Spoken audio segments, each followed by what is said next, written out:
Bəzən ən gözəl günlər elə sadə günlər olur. Ev, uşaqlar, gündəlik işlər. Yorucu olsa da bu anların hər biri həyatın ən dəyərli hissəsidir.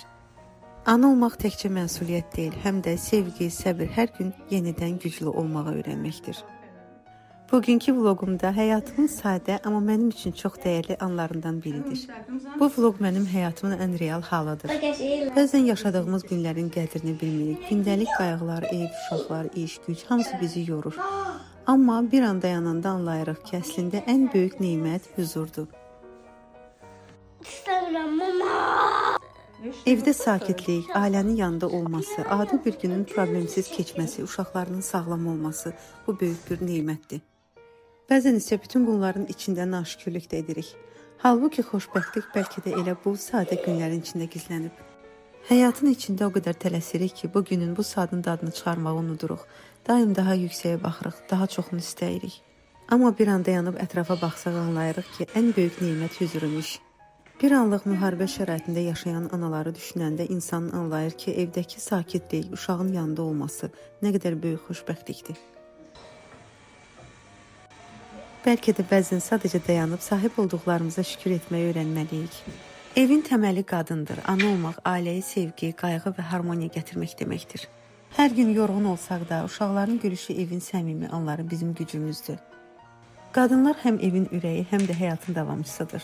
Biz analar, biz xanımlar özümüzü də unutmayaq. Dərimizə, sağlamlığımıza, ruhumuza diqqət göstərmək lazımdır. Kiçik gözünə qayğı anları böyük fərq yaradır. Çünki xoşbəxt ana və qadın olmaq üçün əvvəlcə özümüzü sevməliyik. Nilay sənə səs göndərir. Bu nədir?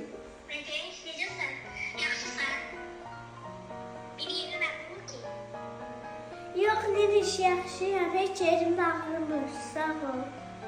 Biraz da ateliyem işim haqqında məlumat vermək istəyirəm. Bizim Miracle ateliyemiz var. İşimizi sevgi ilə görürük. Hər gün işə gedə bilməsəm də sağ olsun Şeri evdən mənə dəstək olur. Mən evdə, o işdə. Bir-birimizdən daim əlaqədə oluruq. Çox şükür ki, çox gözəl müştərilərimiz var.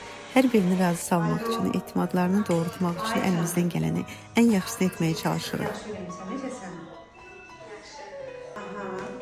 Aycan, hə, de bacım.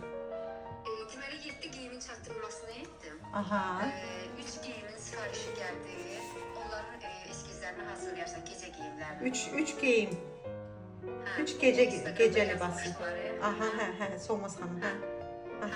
Onların eskizlərini hazırlamaq lazım. Onları hazırlayarsan, zəhmət olur. Sonra 5 nəfər var idi. Onların primerkalarını bugünə salmışam. Saat 5-ə kimi gələcəklər. Sənə qiymət açıtını göndərmişəm WhatsApp-da. Onlara baxarsan. biz kostyumlar nə oldu, kişi kostyumları?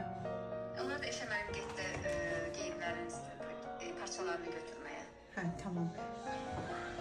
Həm evin işini, həm də ki, şəxsi karyeramı beləcə evdən idarə etməyə çalışırım.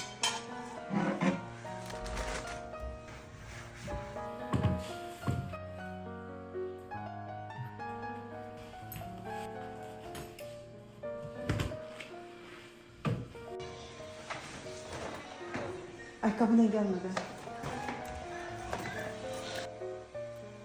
Üzəri xarı bülbül işləməsi olan bu gözəl süfrədə Elnarənin pambıq səhifəsinə aiddir. Hər detalı sevgi və zəhmətlə hazırlanıb. Atamın aldığı güllərdə süfrəmi bəzək verdi.